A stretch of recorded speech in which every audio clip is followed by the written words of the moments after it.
کیونکہ شیخ سعدی فرماتے ہیں میں نے وہ انسان کبھی دیکھا ہی نہیں ہے جو کسی کے ساتھ دھوکہ کرے، کسی کے ساتھ دغا کرے اور اس کے ساتھ دھوکہ نہ ہو، اس کے ساتھ برا نہ ہو۔ ہاں، آپ کو چاہیے کہ آپ نیک بنے رہیں، نیک راستے پر چلتے رہیں، لوگوں کی مدد کرتے رہیں، لوگوں کی ہیلپ کرتے رہیں، آپ خود اچھے بنے رہیں۔ ساری دنیا بھی لگ جائے نا آپ کے پیچھے، آپ کو گرا نہیں سکتی۔ ساری دنیا بھی آپ کے پیچھے لگ جائے، آپ کا برا نہیں کر سکتی۔ بس آپ اللہ کی رضا پر راضی رہیں، اللہ کا شکر ادا کرتے رہیں، نیک رہیں، سچے رہیں، تو آپ ہی کامیاب ہوں گے۔ ہاں، میں آپ کو بتاؤں کہ ایک بادشاہ کا بیٹا تھا جو کہ سیر و تفریح پر نکلا ہوا تھا، جا رہا تھا تو ایک بوڑھی خاتون تھی جس کی بہت ہی خوبصورت بیٹی تھی، بہت ہی حسین و جمیل بیٹی تھی۔ ایک جھوپڑی میں، ایک کٹیا میں رہا کرتے تھے، غریبی بہت تھی تو اسی جھوپڑی میں رہا کرتے تھے۔ بادشاہ کے بیٹے کا گزر ہوا، اس نے اس کو دیکھ لیا۔ جب اس کی نظر اس پر پڑی تو بادشاہ کا جو بیٹا تھا اس کا دل اس پر آ گیا، اور ایسا اس کی محبت میں گرفتار ہوا، بلکہ محبت نے اس کو مودت ہو گئی، اور اتنی لگن ہو گئی، عشق ہو گیا، دیکھتے ہی دیکھتے پیار ہو گیا، دیکھتے ہی دیکھتے عشق ہو گیا۔ اور جب عشق ہو جاتا ہے، محبت تو الگ چیز ہے، عشق الگ چیز ہے۔ عشق میں اگر معشوق سامنے نہ رہے تو پھر ایسا لگتا ہے کہ اب روح نکل جائے گی، اب جان نکل جائے گی۔ وہ کسی عاشق سے کسی نے پوچھ دیا تھا کہ عشق ایک ڈھونگ ہے، تو ڈھونگ کرتا ہے۔ وہ سچا عاشق تھا، اس نے کہا تھا کہ عشق ایک ڈھونگ ہے؟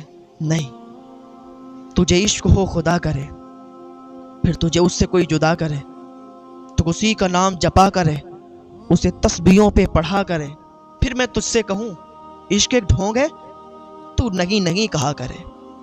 تو عشق جسے ہو جاتا ہے تو پھر وہ یہ چاہتا ہے کہ معشوق اس کا ہمیشہ اس کے سامنے رہے، اس کے پاس ہے۔ تو بادشاہ کے بیٹے کو عشق ہو گیا اس لڑکی سے۔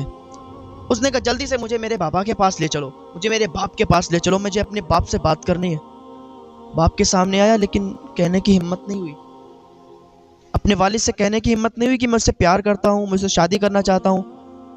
جا کے اپنے کمرے میں لیٹ گیا اور اسی کی یادوں میں، اسی کے خیالوں میں رہا۔ لڑکی اتنی خوبصورت تھی، اتنی حسین و جمیل تھی کہ پہلی بار دیکھتے ہی بادشاہ کا بیٹا فدا ہو گیا۔ صبح ہوئی، رات گزار دی، جاگتے جاگتے صبح ہوئی تو آنکھیں سوجی ہوئی تھی۔ ناشتے پہ جب سب لوگ جمع ہوئے، ناشتہ کرنے کے لیے بیٹھے تو اس کی آنکھیں سوجی ہوئی تھیں، عجیب سا چہرہ تھا۔ اور جب انسان کسی کی سوچ میں، کسی کی یادوں میں ہوتا ہے، جب انسان پر کوئی ٹینشن ہوتی ہے تو پھر اس کی ٹینشن الگ ہی دکھتی ہے کہ اسے یہ ٹینشن ہے۔ اس کے باپ نے جب اس کا چہرہ دیکھا تو کہا اے میرے بیٹے، تجھے کس چیز نے ٹینشن میں ڈال دیا ہے؟ تو میرا ایک ہی بیٹا ہے، وہ بھی منتوں سے پیدا ہوا ہے، اور تو اگر ٹینشن میں رہے گا تو تیرا باپ سکھ نہیں رہ سکتا ہے۔ تو مجھے بتا دے کس چیز کی ٹینشن ہے تاکہ اس کا حل ڈھونڈا جائے۔ اس نے ڈرتے ڈرتے کہا بابا مجھے ایک ٹینشن ہے۔ کہا بتانا تو صحیح کہ ٹینشن کیا ہے؟ کہا بابا مجھے ایک لڑکی سے پیار ہو گیا ہے، مجھے ایک لڑکی سے عشق ہو گیا ہے، اور میں نے اس لڑکی کو دیکھا جب سے میرے دل میں عجیب عجیب خیالات آ رہے ہیں۔ میں چاہتا ہوں کہ میں اسی سے شادی کروں، اگر میری اس سے شادی نہیں ہوئی نا تو میں مر جاؤں گا بابا، میری جان ہی نکل جائے گی، میری روح نکل جائے گی۔ بابا مجھے محبت نہیں، مجھے عشق ہوا ہے۔ اس نے کہا میرے بیٹے تو پھر تو ٹینشن میں کیوں ہے؟ تو نے مجھے پہلے کیوں نہیں بتایا؟ اب ٹینشن ہٹا دے، ٹینشن دور رکھ، کہیں بھی کوئی بھی ہو میں تیری شادی اس سے کراؤں۔ اس نے سنا، خوش ہو گیا کہ میرا باپ راضی ہو گیا، تو پھر کوئی ٹینشن کی بات ہی نہیں ہے، وہ ٹھیک ہو گیا۔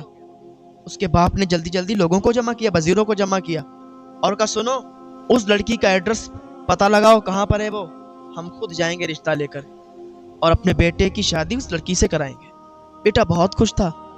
بادشاہ اپنے کچھ لوگوں کے ساتھ، اپنے وزیروں کے ساتھ، اپنے لوگوں کے ساتھ اس کے دروازے پر پہنچ گیا۔ جیسے اس کے دروازے پر پہنچا تو عورت نے دور سے دیکھ لیا کہ بادشاہ آ رہا ہے۔ عورت من ہی من میں سوچنے لگی کہ اب اس کی تباہی کا وقت آ گیا ہے، اب اس کی تباہی کا وقت شروع ہو گیا ہے، اب یہ تباہ و برباد ہو جائے گا۔ کیا معاملہ ہے؟ عورت ایسا کیوں کہہ رہی ہے؟ معاملہ بڑا عجیب ہے، معاملہ بڑا گمبھیر ہے، کیونکہ اللہ کا ترازو صرف انصاف کرتا ہے، اللہ کا ترازو صرف انصاف تولتا ہے۔ میں نے کیا بتایا تھا؟ اگر آپ کسی کے ساتھ برا کریں گے آپ کے ساتھ بھی برا ہوگا۔ لڑکی کی جو ماں تھی وہ اندر نقاب اوڑھ کر بیٹھ گئی۔ بادشاہ دروازے پر آیا، دروازہ کھٹکھٹایا، اس نے لڑکی سے کہا جاؤ دیکھو کون آیا ہے۔ جیسے ہی دروازہ کھٹکھٹایا، لڑکی نے دروازہ کھولا، کہا کون ہو آپ؟ کہا میں بادشاہ ہوں اور اپنے بیٹے کا رشتہ تیرے ساتھ جوڑنے کے لیے آیا ہوں، تیرا ہاتھ مانگنے کے لیے آیا ہوں۔ تیری ماں کہاں ہے؟ تو اپنی ماں سے پوچھ لے، تیری ماں جیسا کہے گی ویسا ہی رسم و رواج سے ہم شادی کریں گے، تو اپنی ماں سے پوچھ لے۔ تیری ماں کہاں ہے؟ سامنے بلا۔ تو بادشاہ نے جب اتنا کہا، لڑکی نے کہا میری ماں نقاب میں رہتی ہے، میری ماں سامنے نہیں آتی۔ کہا آپ 1 منٹ رکو، میں ماں سے پوچھ کے آتی ہوں۔ لڑکی ماں کے پاس گئی، کہا ماں بادشاہ آیا ہے۔ عورت تو سوچ رہی تھی کہ مجھے معلوم ہے بادشاہ کس نیت سے آیا ہے۔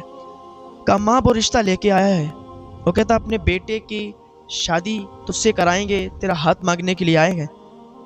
اس نے کہا ٹھیک ہے مجھے منظور ہے، میں راضی ہوں۔ لڑکی نے کہا جب میری ماں کو منظور ہے، میری ماں کو کوئی اعتراض نہیں ہے، تو پھر مجھے بھی کوئی اعتراض نہیں ہے، میں شادی کے لیے تیار ہوں، میں راضی ہوں۔ بادشاہ بہت خوش ہو گیا اور لوٹ گیا، کہا فلاں فلاں دن شادی ہوگی اور ایسے ایسے انتظامات ہوں گے، ٹھیک ہے۔ وہی جب دن ہوا، وہی جب دن آیا تو بادشاہ شادی لے کر کے آیا، شادی کی اور شادی کرنے کے بعد واپس چلا گیا۔ عورت کا چہرہ نہیں دیکھا ابھی۔ محل میں سارے لوگ جمع تھے، فنکشن کا ماحول تھا، شادی کا ماحول تھا، سارے لوگ جمع تھے۔ اسی دوران بادشاہ کا ایک دوست تھا جو کہ بہت عزیز اور بہت خاص دوست تھا۔ بادشاہ کے دوست نے کہا کہ اتنی حسین و جمیل لڑکی تو میں نے آج تک کہیں نہیں دیکھی، جتنی حسین و جمیل تیری بہو ہے، تیری بیٹے کی بیوی ہے، اتنی حسین و جمیل، ارے اس کے ماں باپ پھر کتنے حسین و جمیل ہوں گے، کہ جس کا بچہ ایسا ہے اس کے ماں باپ کتنے حسین و جمیل ہوں گے، کتنے خوبصورت ہوں گے۔ بلانا ان کے ماں باپ کو، ذرا ان کا بھی چہرہ دیکھیں، وہ کتنے حسین و جمیل ہیں، وہ کتنے خوبصورت ہیں۔ تو بادشاہ نے کہا اس کا باپ شاید زندہ نہیں ہے، کیونکہ اس کی ماں ہی سے ملاقات ہوئی ہے اور ابھی تک رشتہ طے ہوا، شادی ہوئی تو اس کی ماں سے ہی ملاقات ہوئی ہے، اس کا باپ شاید زندہ نہیں ہے۔ کہا اس کی ماں کو لایا جائے۔ ماں آنے کے لیے تیار نہیں تھی تو زبردستی اٹھا کے لایا گیا ماں کو۔ اس کی ماں، اس لڑکی کی ماں بیچ دربار میں آ کے کھڑی ہو گئی۔ بادشاہ نے کہا کہ آپ اپنے نقاب کو ہٹا لیں، لوگ آپ کا چہرہ دیکھنا چاہتے ہیں اور آپ کی تعریف کرنا چاہتے ہیں کہ جس کی بیٹی اتنی خوبصورت ہے اس کی ماں کتنی خوبصورت ہوگی، کتنی اچھی اس کی ماں ہوگی کہ جس نے ایسی بچی کو جنم دیا ہے، ایسی خوبصورت لڑکی کو پیدا کیا ہے۔ آپ اپنا نقاب ہٹائیں۔ اس نے کہا بادشاہ میں نقاب نہیں ہٹا سکتی۔ کہا ہٹا لیجئے ورنہ زبردستی کی جائے گی۔ اس نے کہا اچھا ایسی بات ہے تو سنو، ٹھیک ہے میں اپنے نقاب کو ہٹاتی ہوں۔ جیسے اس خاتون نے نقاب کو اٹھایا، جیسے اس نے اپنے پردے کو اٹھایا تھا تو بادشاہ کے پیروں کے نیچے سے زمین کھسک گئی۔ بادشاہ کے پیروں کے نیچے سے زمین کھسک گئی۔ کہا او خاتون تو کہاں سے آ گئی؟ تو ابھی تک زندہ ہے؟ کہا ہاں میں ابھی تک زندہ ہوں۔ سارے لوگ دیکھ رہے تھے، لیکن اللہ کا ترازو صرف انصاف تولتا ہے۔ جو انسان کسی کے ساتھ برا کرے گا وہ ایک نہ ایک دن اس کے سامنے وہ دن ضرور آئے گا کہ وہ لوگوں کی نظروں میں ذلیل ہوگا۔ آج بادشاہ کا یہ انصاف کا دن تھا، آج بادشاہ کا یہ ذلت کا دن تھا۔ کہا تو ابھی تک زندہ ہے؟ کہا ہاں میں ابھی تک زندہ ہوں۔ اس کے دوست نے کہا کیا معاملہ ہے، تو اتنا پریشان کیوں ہے؟ بادشاہ سے کہا۔ بادشاہ خاموش۔ عورت نے کہا یہ کیسے بتا سکتا ہے؟ میں بتاتی ہوں واقعہ کیا ہے، میں بتاتی ہوں سارا منظر، اس کی زبان نہیں پھوٹے گی، یہ نہیں بتا سکتا، میں بتاتی ہوں۔ کہ ایک دن میرے 2 بچے میرے ساتھ تھے، میں بہت غریب تھی، میرے شوہر کا انتقال بہت پہلے ہو گیا، میں بہت غریب تھی، میرے بچے 3 دن سے بھوکے تھے، ان کو میں نے گھر پہ رکھا، ان کو میں نے گھر پہ چھوڑا۔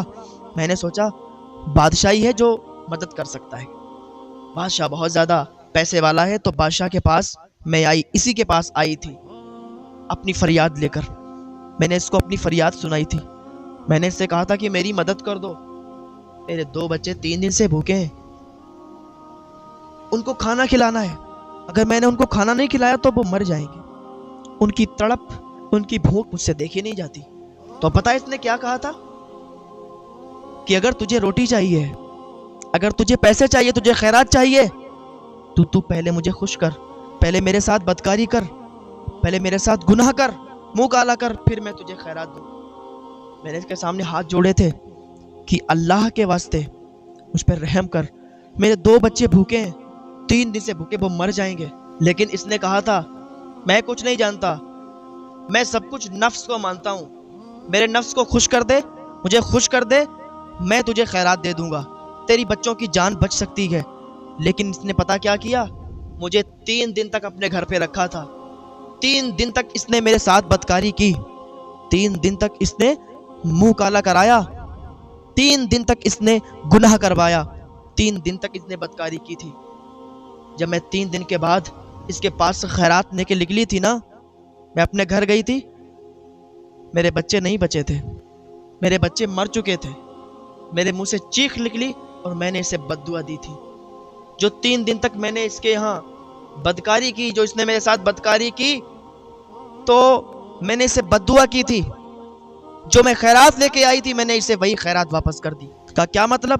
کہ یہ جو میری بیٹی دیکھ رہے ہو جس کی آج شادی ہوئی ہے اس کے بیٹے کے ساتھ، پتہ ہے یہ اسی کی بیٹی ہے، کیونکہ اس نے میرے ساتھ بدکاری کی تھی، حمل ٹھہرا، یہ بچہ پیدا ہوا، یہ بیٹی پیدا ہوئی، اور آج میں نے اس کی شادی اسی کے بیٹے کے ساتھ کروا دی۔ یہ شادی کوئی عام شادی نہیں، یہ بھائی بہن کی شادی ہوئی ہے، یہ بھائی بہن کی شادی ہوئی ہے، جو کہ بالکل حرام ناجائز شادی ہوئی ہے۔ بادشاہ نے اپنا سر پکڑا، گر گیا زمین میں، یا اللہ یہ کیا ہو گیا؟ بادشاہ ایسا ذلیل ہوا لوگوں کے سامنے کہ لوگ اس پر تھوک رہے تھے کہ تو نے یہ کیا جرم کیا، یہ کیا کیا تو نے؟